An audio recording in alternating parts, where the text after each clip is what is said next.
Constitutional బెంచ్కు రాజ్యాంగ ధర్మాసనానికి మనస్ఫూర్తిగా కృతజ్ఞతలు తెలియజేస్తున్నా. 7 మంది జడ్జిలలో 6 మంది జడ్జిలు రాష్ట్రాలకు ABCD వర్గీకరణ చేయడానికి అనుమతి ఇచ్చింది.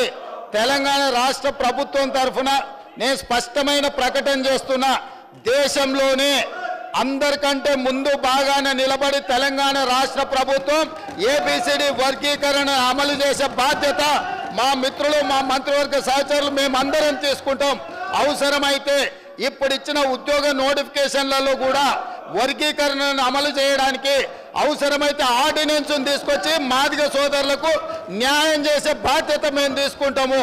కాబట్టి ఈరోజు ఈ సభ అందరూ కూడా ఈ అంశం మీద ఏకాభిప్రాయానికి వచ్చి మాదిగ ఉపకులాల వర్గీకరణకు సంపూర్ణంగా సహకరించాలి.